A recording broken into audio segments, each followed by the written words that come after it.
Hey guys, Carrie here. Um, I have kind of a stand-up routine that I do on my tours during this long stretch.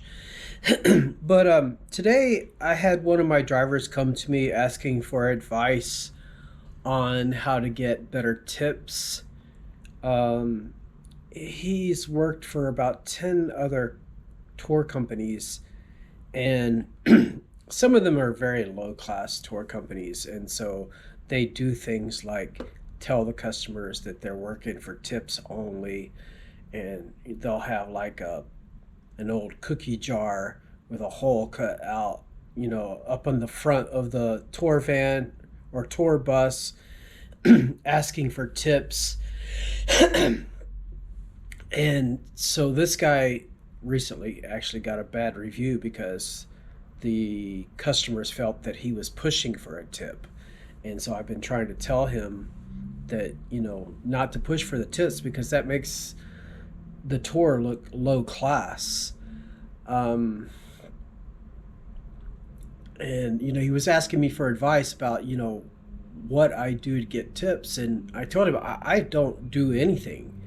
I don't ask for a tip.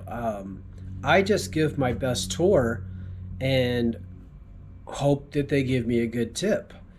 But there is one thing that I've recommended to the drivers before, and this is actually in the binder in the vans, a way to remind people about the tip at the end of the tour.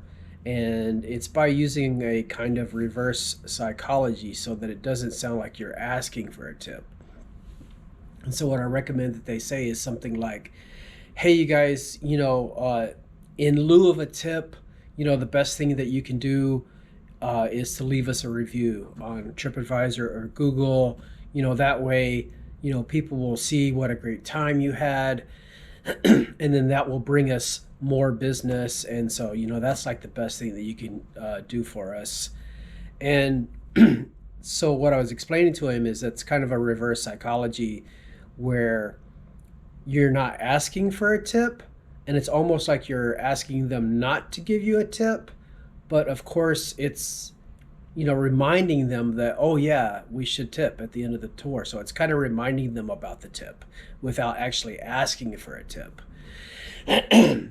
So, but anyway, I wanted to get to the stand-up routine, but I was also explaining to him that there was something that I learned when I took the tour directing course from Palakiko at Capilano Community College. It was one of the lessons that we did, and I didn't realize what we were learning at the time. It's not like he explained it to us that this is what we're doing. He just gave us an assignment, and the assignment was that each person in the class had to pick a different part of the island or a different part of Waikiki, because the one time that we did it, oh, we actually did it on campus too. And we would walk around, and then whenever each person would get to their location, they would give their little speech about that location. And I realized much later, like after I had been doing the tours for a while, that the lesson that he was teaching us was interpretive storytelling. And so it was like you would take a location or a subject and you would go research it, like on Wikipedia or something like that, and you would like gather all of the facts about it. But then you would condense it into a story so that it didn't sound like you were just spouting off facts that you read off of Wikipedia, but you turn it into a story. And so it's interpretive storytelling. So it's like you're taking the facts, you're interpreting it and understanding it in such a way that you can tell it back as just a story instead of just reciting facts. And so the stand-up routine, it's basically just a back-to-back kind of storytelling that I have put together on my tours in such a way that it now seems to me like a stand-up routine. And what it is there's a long stretch of highway at the end of the tour between the North Shore and coming back to Waikiki. And so this driver was saying that during that time he doesn't know what to do because by that time of the tour, there's not really any interesting things to point out that you haven't already told them yet. And the people are tired and exhausted, and it's almost like a 1 hour drive back to Waikiki with no stops and nothing interesting to show them. So I went ahead and gave him an example of what my little routine is. And instead of just telling jokes, because I told him, the jokes can come off flat and dry, that it's like, oh, he's just telling jokes. But I do it like I'm telling a story, and I make it pertinent to or relevant to the tour and Hawaii. And so what it is I say, hey, you guys know what the number one destination is for people in Hawaii when they go on vacation? And they're like, no, what? And I tell them it's Las Vegas. And they're like, really? Why? Why does everybody like to go to Las Vegas? And I'm like, I don't know. I'm not really sure why, but I think it might be because, in Hawaii, there's no gambling. Gambling is illegal. I mean, we don't even have scratch-offs. So I think they like to go to Las Vegas for the gambling. But also, a lot of people from Hawaii seem to move to Las Vegas. That doesn't make any sense to me at all because the climate is so different. We got kind of like a tropical rainforest here, and Las Vegas is like a hot, dry desert. So I don't understand why. But a lot of people from Hawaii vacation in Las Vegas, and they also live in Las Vegas. So one day I was at the Bonsai Pipeline surf contest, and it was elbow to elbow on the beach, man. You could not even find a place to sit on the beach. It was so crowded. And so Kelly Slater did this really awesome aerial maneuver, and I've got a 400 millimeter zoom lens on my camera, and I got a really good picture of Kelly Slater up in the air, and I showed it to the woman next to me, and she thought it was great. She wanted a copy of it. She wanted me to email it to her.